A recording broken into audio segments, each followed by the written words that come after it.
I spent quite a lot of time inside the negotiating room. There was a lot of time negotiating with Palestinians and with Syrians. Our guest is Daniel Taub. He's a former diplomat who served as Israel's ambassador to the United Kingdom from 2011 to 2015.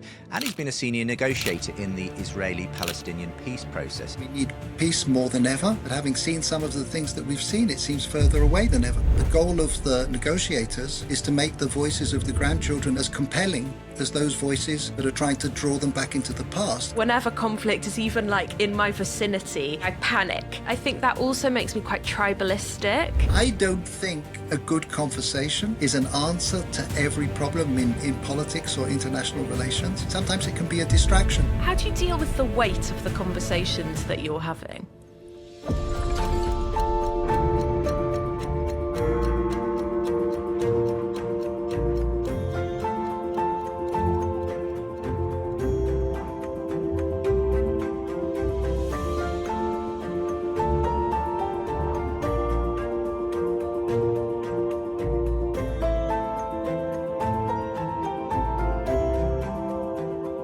Welcome to Re-Enchanting, the podcast brought to you by Seen and Unseen.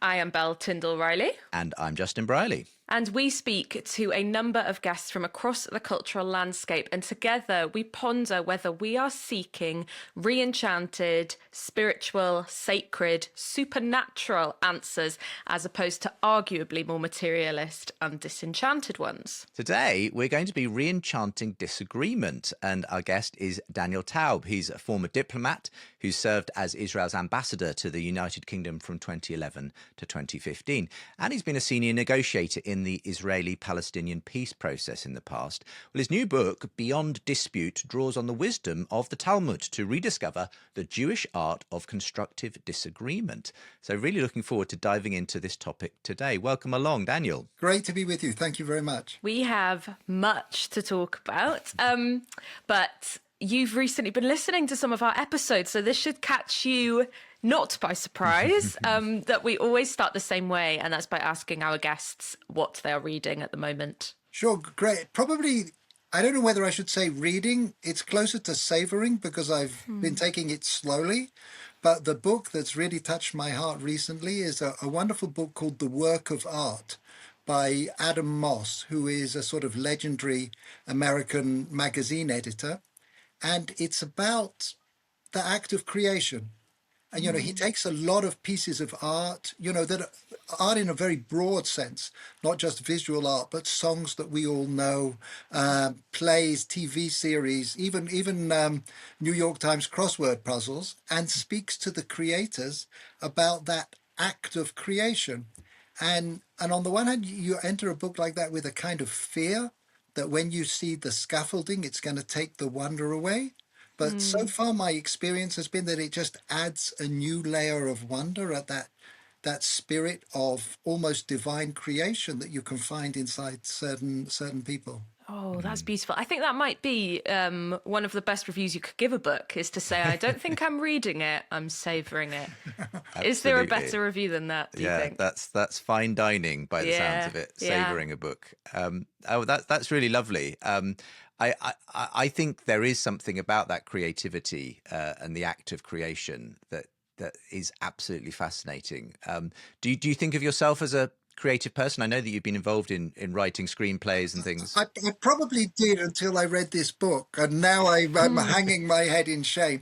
So the fact is, I've had the chance to be involved in certain, acts of creation. I've written a little bit for television and the stage, which has been an extraordinary adventure. But first of all, I've never done it alone. I've always done it in collaboration. And one of the beautiful things about that process has been the sort of the synergy. And usually what has moved me more is sort of the idea of what I'm getting to get across. It's usually like a social goal. I wrote a TV series in Israel that was set in the heart of the ultra-Orthodox community to try to explain that community to the wider community. But I was never, an angst-ridden artist that felt if I can't get this out there onto the canvas, my life is going to be in ruins. So I look at people like that with a kind of awe. Would you say, Daniel, that good disagreement can in a way be a creative act, do you think? Yes. I really think it can. And I think apropos of what we're talking about, a good disagreement is a collaborative creative act, because what we're really doing is creating something together. I mean, the rabbinic tradition, which is the one that I personally draw on, has a beautiful phrase to talk about the kind of argument that we're aspiring to, which is argument for the sake of heaven. This is what the rabbis called it. And I think what they were saying is, it's not me that's for the sake of heaven, it's not you that's for the sake of heaven, but it's this argument that we're building together that's for the sake of heaven. And we both of us have an interest in it being as strong and firm as possible. Yeah. I mean, we're leaping ahead to some of the fascinating themes in your book, but on the point of collaborative disagreement and creativity, you cite the well-known example of Lennon and McCartney, you know, two Oh, musical geniuses. Yeah. it's wonderful, wonderful story. I mean, you know, this notion that the ideal relationship is one, on the one hand, of sort of love and deep friendship, but on the other of a kind of adversarialness. You know, the Nobel Prize winner Daniel Kahneman had big disagreements with another social scientist, Gary Klein, and to try and thrash it out, they engaged in a series of experiments that they designed together, and they called it adversarial collaboration, which is an absolutely beautiful phrase. And I think it sort of captures a very deep part of Jewish study, which is usually done in sort of shouting pairs. But the example that you cite, which is such a wonderful example, is in the Beatles, there was this eternal rivalry between John Lennon and Paul McCartney. And each of them was trying to write the better song to go on their new records, on the singles as they came out. And you will probably have to explain to some of your younger listeners what a record or a single is. But those pieces of plastic that used to have songs on them had an A side, the more important side, and the B side. And the A side is what the DJ would play first. And so the competition was whose song would hit the A side of the record. And then at one point, each of them wrote one of the stellar songs of the 20th century. One was Penny Lane and the other was Strawberry Fields.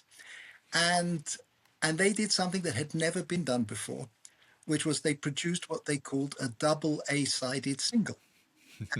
And I am sure if the rabbis of the Talmud had heard the Beatles, they would have called this kind of argument a double A-sided single. But because they didn't, they called it argument for the sake of heaven. And Strawberry Fields Forever is my favourite Beatles song. So honestly, praise the Lord for adversarial collaboration. Absolutely. In a very, very different way, I feel like everything you're saying and reading your book, I kind of felt this as well. I'm learning in real time because I've been married now for 5 months. Oh, congratulations. I'm not sure you learn adversarial collaboration as sort of promptly and wholly as when you first get married. Or maybe this isn't everyone's sort of experience, but my husband and I, like, if he's saying A, I'm saying B. If he's saying blue, I'm saying red. And there's this, and I think I definitely came into this thinking of conflict as an inherently unhealthy thing, like sort of almost as a signal of a failure. I had no framework for it being something that could be creative and good and healthy. And so I'm just wondering, where does that come from? This kind of, is it just human nature to sort of want to avoid conflict? Or, I mean, some people actually don't, but to see it as some kind of destructive thing? Or are there forces in our world at the moment that are really enhancing that? I think that's a great question. And, I don't want to comment on the whole world, but I'll share my view from the little bit of the world. First of all, I just want to share with you, there are some words in the Bible that are really hard to translate. And they're hard to translate from the Hebrew when the English doesn't really mean very much. So when Eve is created in the Garden of Eden, the English, I think, is usually translated that she was created as a helpmeet for Adam, which doesn't really mean anything in the English language. But the Hebrew is very beautiful. It's translated as Ezer Kenegdo, which means his helper adversary. means the person who is with him and against him. The John Lennon to his Paul McCartney. Really, exactly that. So you are, I don't know if you're John Lennon or Paul McCartney to your husband, but one of the two. I think you're right to say that in our society there's actually two tendencies that sort of push against this kind of constructive argument. So one of them, and if you go on Amazon, for example, and you look for a book about argument, you'll see that they generally fall into one of two camps. The first one, and actually this is probably the bigger group of books, have titles like How to Win Every Argument and how to make sure that at the end of an argument, your adversary is in a quivering heap on the floor and everyone declares you the victor. And the others have titles like How to Have an Argument-Free Marriage. And it's how do you sweep this issue back under the carpet and carry on drinking tea, hoping it's not going to come out and haunt you again. And, they're basically boiled down to fight or flight.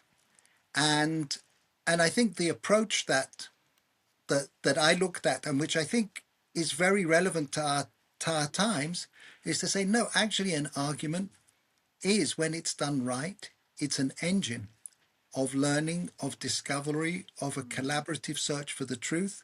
And it has the potential to bring us not just closer to the truth, but closer to each other. I'm planning to ask you a few questions on, at a slightly selfish level about a new show that I've recently launched myself, Daniel, which is precisely in this whole area of trying to do constructive disagreement. And so I'll be fascinated to get your thoughts on that a bit later on in the conversation. But I want to turn first of all to some of your background, because you arguably are incredibly well suited to write this kind of a book as a former diplomat and former ambassador from Israel to the United Kingdom. You've been involved, I know, in some key discussions on peace and so on, negotiations. Do you want to just describe some of those and what some of the key principles were, I suppose, that you learned along the way? So yes, I've spent quite a lot of time inside the negotiating room. I'm not sure I have enough to show for it, in terms of what we've achieved, but it was a lot of time negotiating with Palestinians and with Syrians, obviously over the big peace issues of security, normalization, and so on. More productive conversations with other states in our region, particularly Gulf states, where we have much better relations now. And of course, multilateral negotiations, which tend to be much more forward-looking, that can help increase sort of trade and health cooperation and so on. If I had to try and draw out a sort of single takeaway from all of those negotiations, I think it would probably be this. If you read a book on negotiations, large-scale negotiations, it will usually tell you that every international negotiation is 3 negotiations in one. The first is the negotiation. It's called the negotiation across the table between me and you. But then on each side of the table, you have different interests. Next to me, I have the Ministry of Finance that wants to know how much this is going to cost. On the other side, I have the Ministry of Foreign Affairs that wants to know what it's going to do to our international relations. So you have a little tug of war, which is called the negotiation along the table. And then at a certain stage in the negotiation, particularly if you make progress, you have to sell this deal to the people that sent you. And that's called the negotiation behind the table. So the 3 classic dynamics are across the table, along the table, and behind the table. And I think my personal takeaway from years in the negotiation room is that there's a 4th dynamic. And that's a dynamic that takes place inside each of the negotiators. And it's a negotiation between the past and the future. If you like, it's between the voices of the grandparents and the voices of the grandchildren. And the goal of the negotiators, at their best, is to make the voices of the grandchildren at least as compelling as those voices that are trying to draw them back into the past, because ultimately it's from those voices that they're going to draw the strength to move forward to a better future. Yeah, that's a really helpful thought, and we can only hope that negotiation within is one that ultimately wins out over all those other negotiations, I suppose. So there was a line that made me laugh in your book where you said that it's a common sort of saying among diplomats that you can change my opinion, but you can't change my instructions. Yes. I guess that's the problem, isn't it? When you're in those kinds of situations, you're representing so many interests, and you may have a personal opinion on it, but you're sort of there to represent essentially national interests and so on. I'm sure it's been very difficult at times to balance that out. Just on that, I would say that, yeah, obviously there's a difference between a conversation where you're a free agent and you can fly without a net, and where you're acting as a representative, where literally you have your instructions. But I think one of the things that I've learned, that even where you're acting under constraints, most conversations can become learning conversations if you direct them to the areas where there's room for growth. There's a story that I bring in the book from the United States Soviet arms negotiations, where the US negotiator was very frustrated that the Soviet negotiator was saying no to everything. And he said, "Why are you saying no to everything?" And the Soviet negotiator said, "Because you keep asking me questions I have answers to. Why don't you ask me questions that I don't have answers to?" And so if you find yourself locked in, and usually in these sort of international negotiations, it usually happens over the coffee break or late at night, around the fireplace. That's when you want to say, I don't want to take the time to rehash the things where we really don't have room for maneuver. But let's see if we can actually redirect our conversation now to the places where we can actually grow. It's obviously been an incredibly fraught few years when it comes to the Israeli-Gaza conflict. What's your overall sense? Obviously, it's far too big to do justice to in this moment. But what's your sense of where the land lies right now with your experience as a negotiator in the past? One of the things that we have to recognize is that we are not always ready for every conversation at every time. There are some conversations that you can't have at a hospital bedside or in the house of a mourner. And I'm sure Palestinian society too, but I could say for sure Israeli society is in some ways in both of those places at the moment. And there's an enormous amount of healing that needs to go on. We need to go through some kind of process of bereavement, where also many Israelis feel themselves in a very acute kind of trap, that we realize that we need peace more than ever. But having seen some of the things that we've seen, it seems further away than ever. It seems more difficult than ever. So in those sorts of situations, what I do feel is helpful is to ask a slightly different question. The question that international, particularly American mediators usually ask when they land on our soil is, how are we going to wrap up this deal? How are we going to reach a final status agreement? I have to say that doesn't resonate so deeply with Israelis and with Palestinians. One morning I was leaving my house to go to the negotiations when my young son saw me leaving with my suitcase. And he said, "Daddy, where are you going?" I said, "To the negotiations." He said, "What are you trying to achieve?" I said, "Peace." He said, "No, seriously." And if he doesn't buy into it. So the question that I suggest asking is, are there steps that we can take now that will increase the likelihood of prosperity and resilience for Israelis and Palestinians? And I think if you ask the question like that, there are some clear answers, that can actually provide some progress on that. And I do think we need to start taking those small incremental steps even as we heal. And I think if you aim too high, unfortunately, you are going to lose the credibility of the populations. Daniel, these are such high stakes conversations. Just on a sort of an individual level, I don't know, how do you deal with the weight of the conversations that you're having and the massive implications that they will have one way or the other? So one of the things that was sort of surprising to me when I became involved in the negotiations, I used to think peace was a big thing.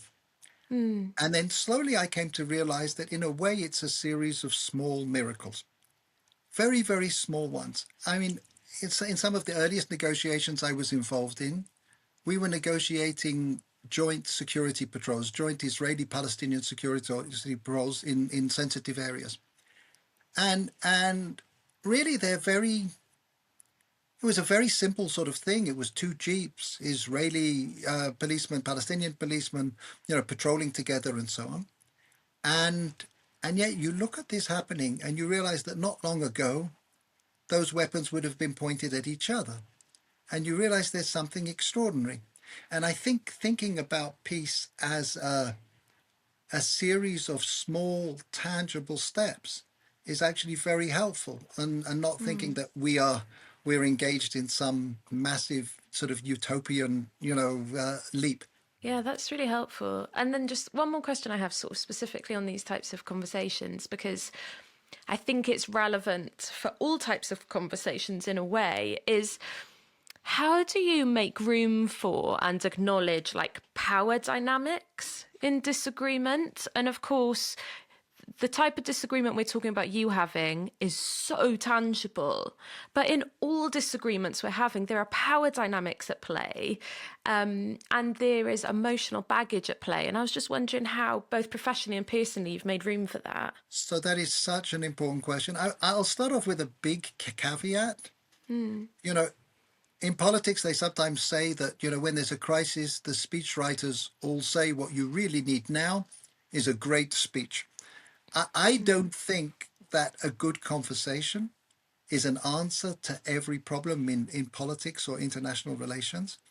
And I'll say more than that. I'll say sometimes it can be a distraction. If there is a serious inequity or a power inequality, I've been involved in sort of discussion groups where different parts of society have been represented.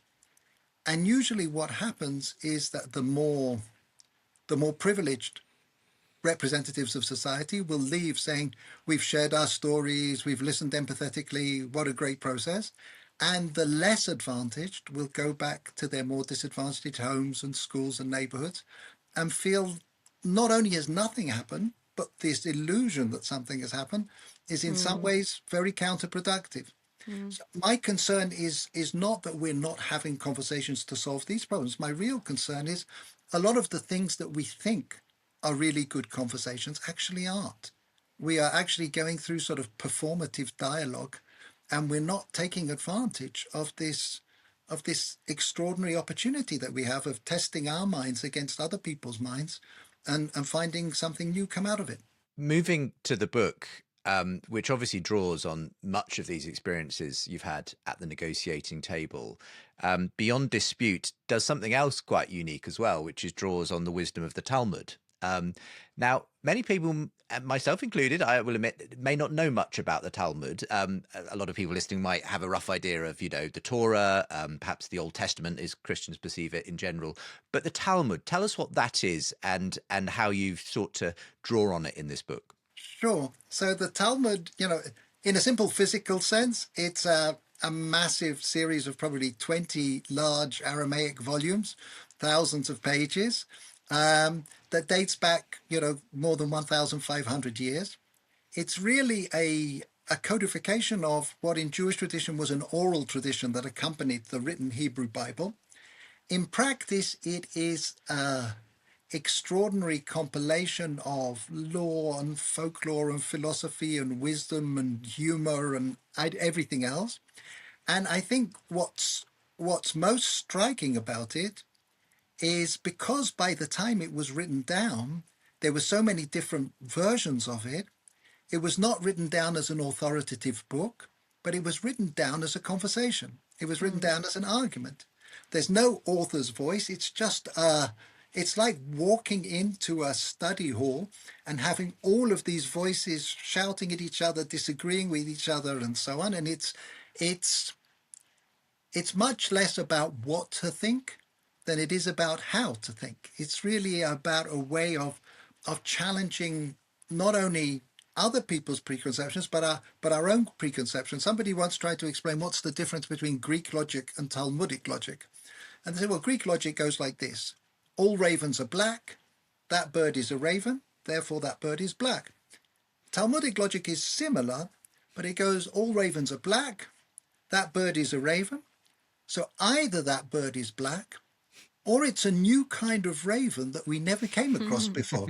So it's constantly re-examining its own assumptions. Ah. And the other thing that I would say about it is that it's really become a basis for universal study. You know, it's incredibly moving to me that after the Second World War, a Talmud was discovered in Ukraine, a volume, and inside it was inscribed the label, "This copy of the Talmud belongs to the daily study group of the wood choppers of the town of Berdichev," which meant that the woodcutters in this village would make time every day to try and expose themselves to the wisdom and the thinking of the Talmud. You begin the book with a lovely episode where you actually were trying to smuggle the Talmud into the USSR. Do you want to tell us about that? Because Sure. obviously it shows how important it is to Jewish communities to have this at their disposal. So what I took from that particular story, in a sense, was that the Soviet authorities of the time, and obviously this was, in Soviet Union,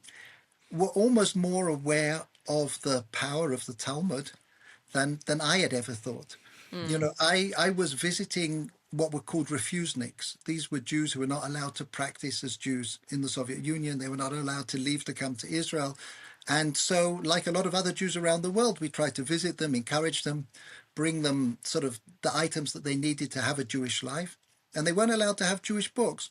So one of the things that I was given to take into them, this will date me, I was given microfiches, those tiny little slides on which you could put a lot of pages on one side. And these were pages of the Talmud so that they would be able to study the Talmud. And as I was going in, the Soviet authorities discovered these and were extremely troubled. What is this sort of subversive, material that you're bringing in?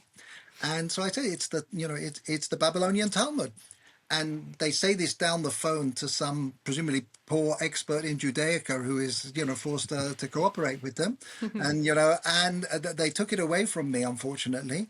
But it really was a striking, as I mentioned, one of the things that was very moving to me on that visit was to see particularly young Jewish people, some of them kids, going to secret meetings with their copies of the Talmud wrapped up in newspapers so they couldn't be seen in the streets, so they'd be able to study these things together and keeping that flame alive. It's a super interesting sort of way in which, as well, it was helpful that you reproduced an example page of the Talmud in the book, because it is almost like a central text, which then there are concentric rings as various rabbi have debated and given different opinions, and it presents this, as you say, it's almost like a Wikipedia article with multiple new entries, sort of debating and refining it.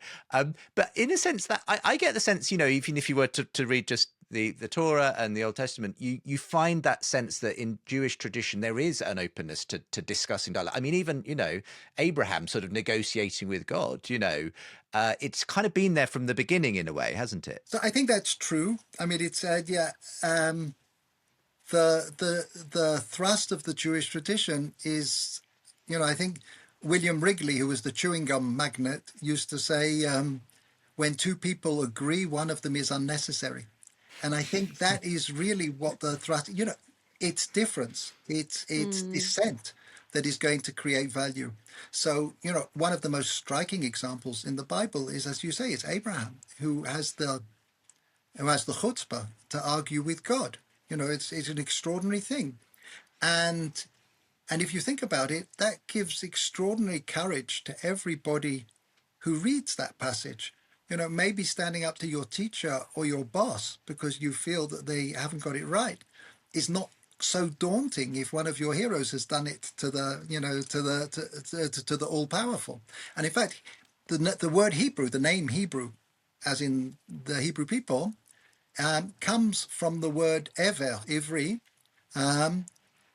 to stand on the other side, to stand on the far side, to be prepared to be a contrarian, to stand by your beliefs even if they go against the stream of thinking. When you were speaking about the Raven and things like that, I don't know if you've read much Ian McGilchrist, but it kind of chimes with he just is sort of re-popularizing, that's probably the wrong word, This idea of right versus left hemispheres of the brain. So the left hemisphere thinking it knows everything, it sees everything, and anything that contradicts that has to just be pushed away because it wants to feel like it has the whole picture. The right hemisphere, and I should say I'm really simplifying this. Ian McGilchrist is a genius. The right hemisphere wants nuance, and it's very happy knowing that it sees things in part. It's very happy holding contradictory things together, very happy with grey areas and tension and mystery. And it sounds like that's very Talmud. It absolutely does. First of all, I have to say I haven't read him, and thank you so much for the recommendation. But one of the things that's striking about the Talmud is that it is a mixture of law and narrative. It's a mixture of right and left parts of the brain. And there is almost no statement that isn't accompanied by some kind of story or narrative that brings nuance into it. And to say this, for example, in terms less of the Talmud, but the more of the Bible, which might be more familiar. So it's interesting, according to the biblical law, usually it's the oldest son in the family that would actually inherit the most and become the future leader. Again, according to biblical law, though the rabbis changed it, a man could have more than one wife. But if you read the narrative, it's almost like a critical commentary on this law. None of the leaders tend to be oldest sons. They're usually second son or first or beyond. And there is no example that I can think of in the Bible in which a man had more than one wife, in which it didn't turn out pretty disastrously. So you have almost narrative and story. You have sort of the right hand of the brain being a kind of critical commentary on the left hand of the brain. Oh, that's really interesting. So there's sort of rule and exception collaborating adversarially together. That's exactly right. That's so interesting. In that, then, what would you say, and you do touch upon this in the book, the nature of truth, then? How does the Talmud deal with the nature of truth? Is it ever completely obtainable as like this kind of objective thing we can reach for? Basically, the thinking of the Talmud in some ways is quite different to biblical thinking. Okay. In biblical thinking, sort of truth pretty much comes down on high, often accompanied by thunderbolts and so on. And the reason why I think the Talmudic way of thinking is relevant today is because it really developed against the background of a terrible social crisis 2,000 years ago. And this social crisis was created by the destruction of the temple and by the exile from Israel and so on. But in practice, what it meant was you no longer had prophets and you no longer had priests to tell you exactly what to do. And you had things that sound very contemporary. You had a lack of trust in information and a lack of trust in authority, and you had echo chambers and tribalism and so on. And in a sense, what the rabbis of the time did was they reinvented the idea of truth. And Rabbi Jonathan Sacks summarized the new approach in a very beautiful way. He called it truth above, truths below, meaning there is a truth on high, but we have to start from the assumption that our grasp of that, because we're using imperfect tools, because we're using language which carries with it. I'm always struck by the fact that the German word for a key, Schlüssel, comes from the word schlossen, meaning to close or to lock. But the Hebrew word for key, mafteach, comes from the word liftoach, to open. So it's the same word, but it represents a different attitude. Are we organized and contained, or are we sort of chaotic? And those are two different ways of approaching the world. And if those are the tools, then we are always going to need to have a certain humility. The rabbis tell an extraordinary legend, actually. A midrash is a rabbinic legend, about this moment of transition. And they associate it with when God created man in the book of Genesis. And the angel of truth in this legend comes to God and said, no, you can't create man because he is inherently deceitful. And I am pristine truth. We can't live side by side. And God agrees they can't live side by side. And in the legend, he chooses man and takes truth and casts it to the ground where it breaks into 1,000 pieces. And when all of the angels are dismayed, what will be with truth now? God answers with a verse from Psalms. He says, truth will grow up from the ground. We have a new imagination of truth is going to be organic. It's going to be collaborative.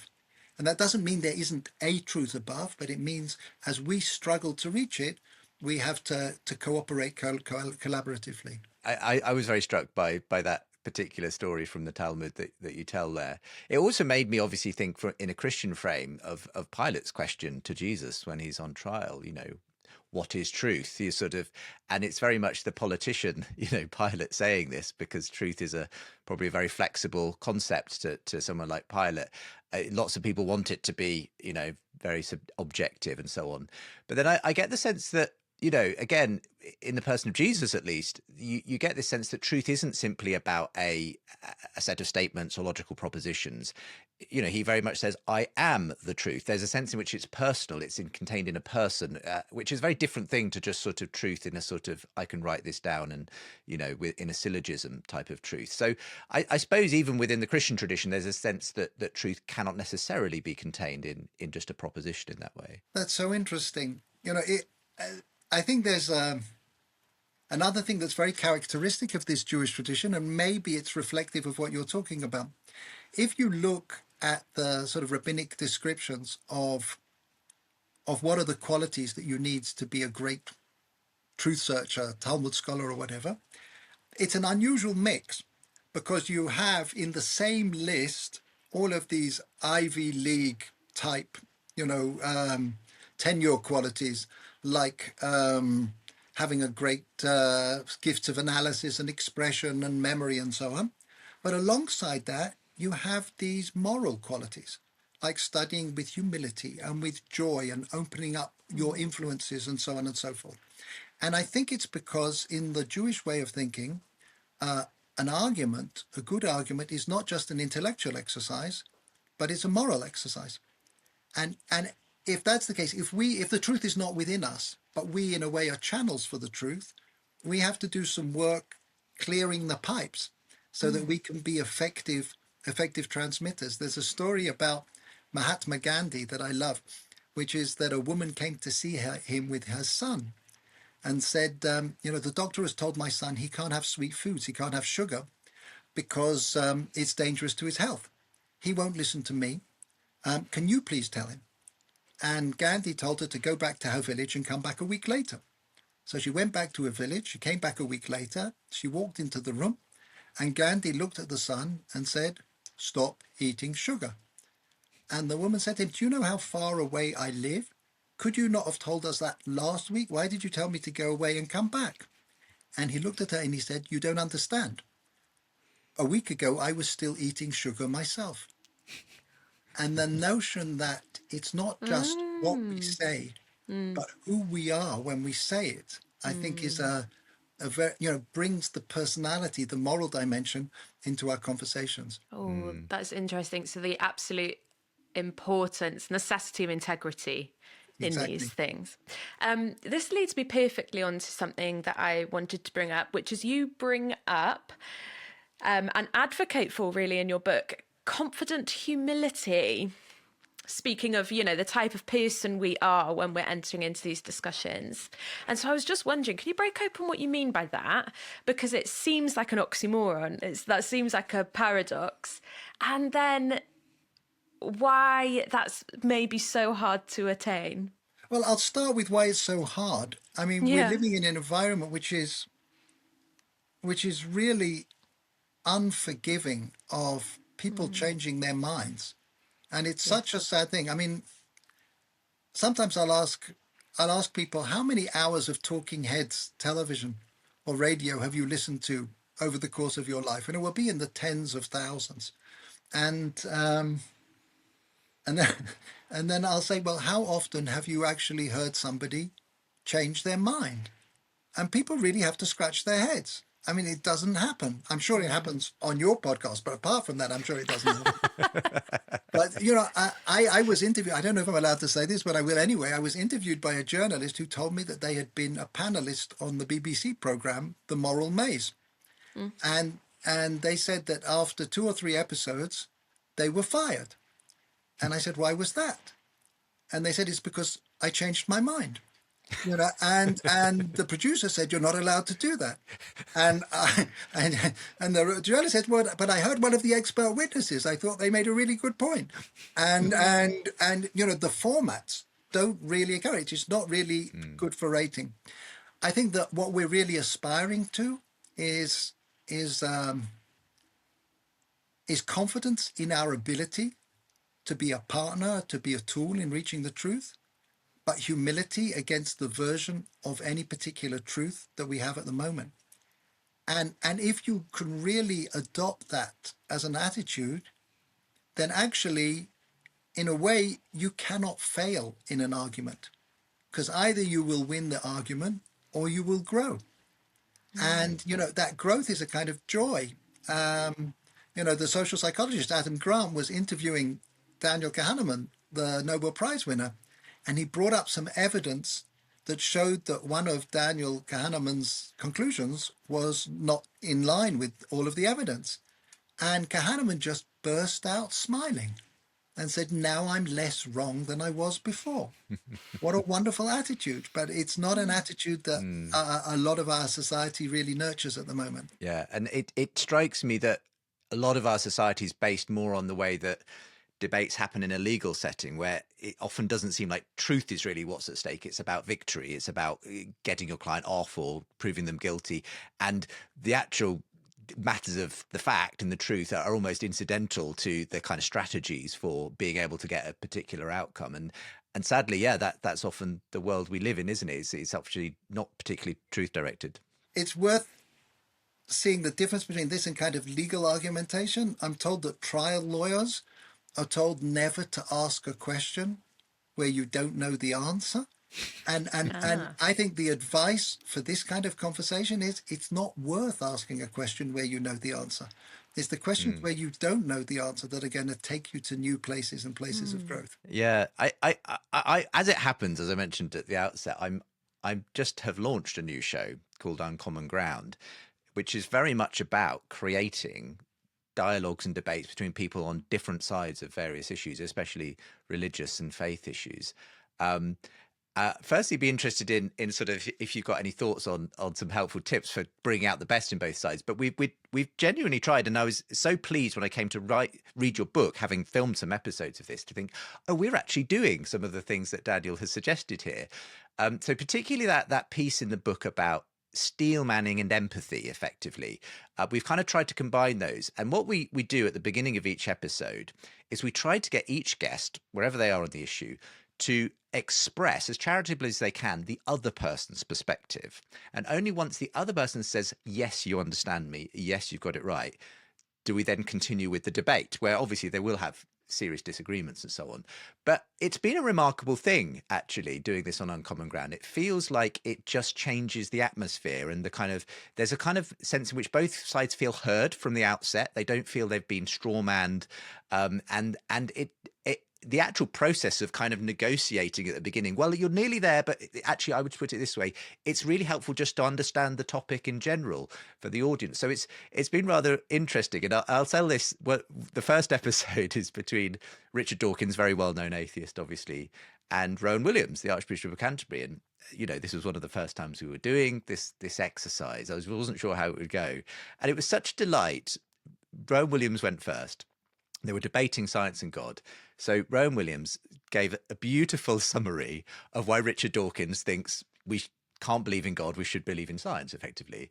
And Dawkins said at the end of it, absolutely spot on. I couldn't have said it better myself. And it was such a lovely way into the conversation between two very different personalities in that way. So anyway, just thought I'd put that out there, that your book really, is going to be a helpful guide as I continue these conversations, Daniel. So thank you so much. I having sort of gone down on the media for not being open to this, I take my hat off to you, because I think you're adding something incredibly important into this space. The guiding principle, certainly of that part of your program, seems to be there's a medieval quotation, beautiful, which says, it's perfectly acceptable to disagree with somebody once you can state their opinion to their satisfaction. And that is a wonderful way to enter into a conversation. Thinking about a couple of other things that you might think about if you haven't thought about them. I find it very, very powerful to ask people to share the personal stories that have shaped their way of thinking about an issue. Because so often, if you can't find an agreement on the bottom line, you can find agreement on some of the personal experiences, some of the emotional experiences, I think. Um, I think I think if people are prepared and they have enough trust, and it sounds like you've been very good at building up that trust, for people to admit where, even though they deeply believe in their side of an argument, where they do have the most doubts, Hmm. sometimes they may feel less close to it than they do at other times. If they can share that, and where they have nagging, a sort of a niggling feeling that maybe, I mean, I remember once Christopher Hitchens, who was, a fierce, very brilliant acerbic atheist, was asked, well, what do you think the other side has that maybe that you don't? And he talked about the ability of faith to spur people to almost superhuman achievements in a way that he didn't find that secularism could. And I thought that was an extraordinary, helpful admission. Mm. I learned this actually here in Israel. We have some very different tribes, as it were, Orthodox, Arab, secular, and so on and so forth. And I was at a conference where, interestingly, they did not have a representative of each of the tribes on the panel, but had a series of panels that were internal discussions within each of the tribes. And that stopped people being sort of corralled back into their corner and allowed them to open up in a much richer way. So I don't know if it would fit in with the format of your program, but I would, suggest that maybe you think All about that. all hugely helpful suggestions. Thank you, Daniel. And I'm making notes as we speak, sort of thinking actually, yeah, that could be really helpful. I think the human story part is hugely important to that, because another sort of principle that we're trying to embody, as it were, in the show is this idea of connecting before correcting. This Mm, idea that there's something about actually getting to know a person rather than just see them as a set of ideas to be demolished. That does just inevitably engender a better kind of conversation, a more human conversation. So, yeah, no, hugely helpful. I'll be taking those forward. I mean, just another kind of concept that's become somewhat popular lately and is being sort of held in contrast to straw manning is this idea of steel manning. And again, mm, that's partly what I think that's trying to do, is to kind of give the very best expression of your opponent's perspective rather than some sort of flimsy version that you're attacking.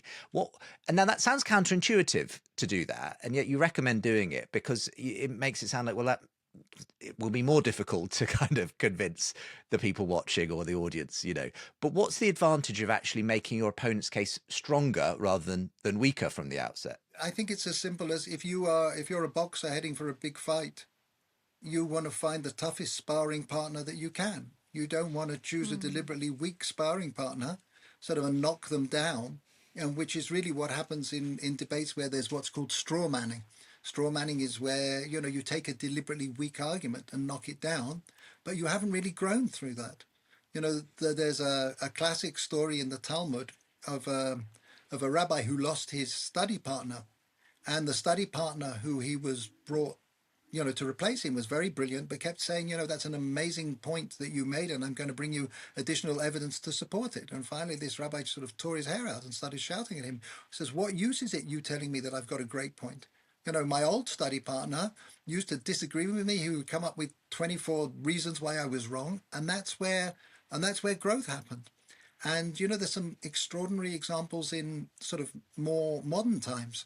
I don't know if your listeners will remember the story of Alice Stewart, who was this incredible Yeah. medical researcher in back in, I think, the 1960s, who tried to argue against this male medical establishment that giving X-rays to pregnant women was dangerous. But they were very wedded to the idea, and they were not interested in hearing new ideas from a woman doctor. And so she took a colleague of hers, George Neal, who was a statistician, and she asked him to try and challenge every piece of evidence that she had so that she would be strong enough to fight this establishment.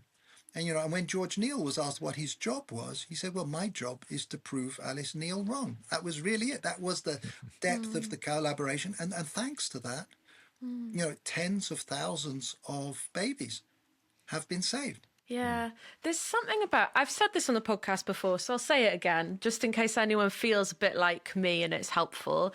I am terribly afraid of conflict. And I don't know, it's a bit of a chicken and an egg, but I think that also makes me quite tribalistic, not in an aggressive way, as in I don't like, I'm not coming head to head with people that disagree with me and representing my tribe in that way, but in the absolute opposite way where I can't really bear to engage, with someone who thinks different things on things that are really important to me. And so I think a lot of it, Daniel, is about bringing down our threat responses. Because I think that's what I feel whenever conflict is even like in my vicinity, like I panic, like there's nothing but threat. It's like my brain is thinking a lion has just come into the room, And so Did you just ever when think that? Did you ever think that actually being an interviewer on a podcast was probably not the most natural job for you? yes, yes, it did cross my mind. I don't like to take the easy road, apparently. So I was wondering, are there things we can do to create context for these conversations where our threat levels towards who we perceive to be the other is just brought way down? Absolutely, so important. There's a beautiful idea that I take from an Israeli conflict management expert at Hebrew University called Adal Cohen. And he talks about starting difficult conversations with what he calls the gem statement. And the gem statement is basically reconnecting with what is that core value, that core relationship that holds us together. That says, we're having an argument over the medical treatment that our elderly parents should have. But just let's start out by reminding ourselves that we're the only family that each other has, and we both of us love our mother. And then he says the next thing that you have to do, and it's a simple but not that easy thing, is to say it out loud. Because if you're not ready to say it out loud, maybe you're not quite ready to have the conversation. But I don't think it always has to be in words. One incident that touched me very deeply when I was in the UK, the Archbishop of Westminster, Vincent Nichols, invited me and the Palestinian ambassador to come and visit him in his palace in Westminster to discuss the situation in the region. And so we showed up, and it was just the three of us in his grand room, the Archbishop, the Palestinian ambassador, myself. And then the door opened, and in came a 12-year-old choir boy from Westminster Cathedral. And for about 10 minutes, he just sang this gorgeously beautiful aria about peace. And I think that was the Archbishop's attempt to have a kind of gem statement, to say, let's plug into what it is that we're actually here for. Let's revisit the relationship before we get into the nuts and bolts of the argument. One thing I'd love to cover in the final minutes that we have with you, Daniel, is storytelling, because the Talmud is obviously jam-packed with stories, with all of these interesting sort of retellings sometimes of biblical stories, reinterpretations, and lots of humor as well along the way. And again, obviously as someone who's primarily, my primary engagement with Jewish wisdom and so on comes through the Old and New Testament as a Christian. It sort of did strike parallels with Jesus, who some people have described as, history's greatest short storyteller. We know he hardly ever communicated any kind of truth without using a story, a parable of some kind. What's the power then in this sense of going into discussions, often disagreements? Where does storytelling fit in? Because a lot of people might think, well, that seems like a bit of a distraction from, getting to the truth of a matter. What role does storytelling play in your view? I think quite simply, stories are the shortest distance that we know between two hearts.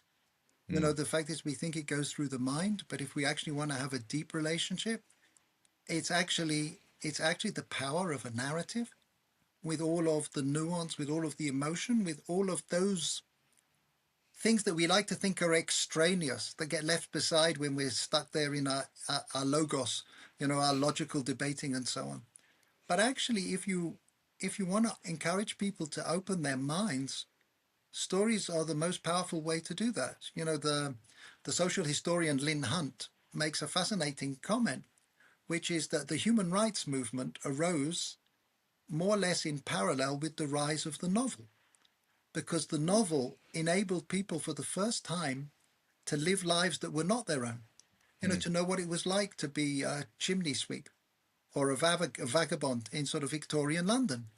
And, I think George Bernard Shaw said once that Charles Dickens was much more subversive of the social order than Karl Marx, because he was actually speaking to people's minds through stories. And so I think that's one thing that is very powerful. The other thing is stories stick. The fact is these parables, it's quite easy to almost dismiss. I mean, I'll share that from my experience in the negotiating room. It was very rare that somebody on the other side of the table raised a logical argument or a data point that we hadn't considered and we weren't prepared for.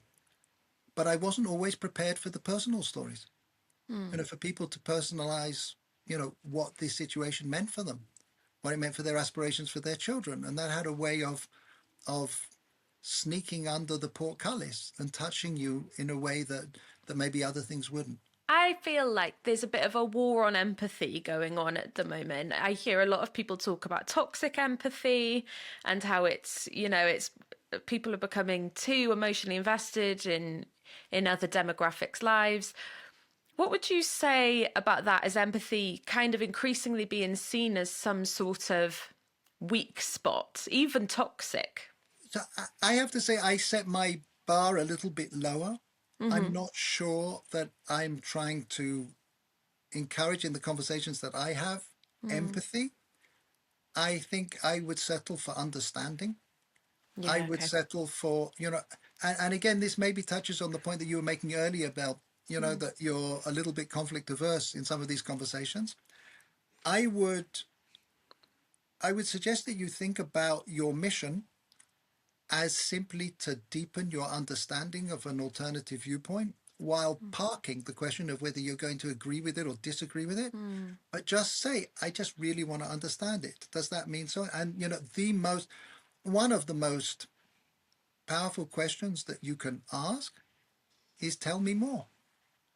Tell me more. I want to understand. And that is what afterwards, whether that leads to empathy or doesn't lead to empathy, or whether it's toxic or not, I think it's above my pay grade. I'm not entirely sure.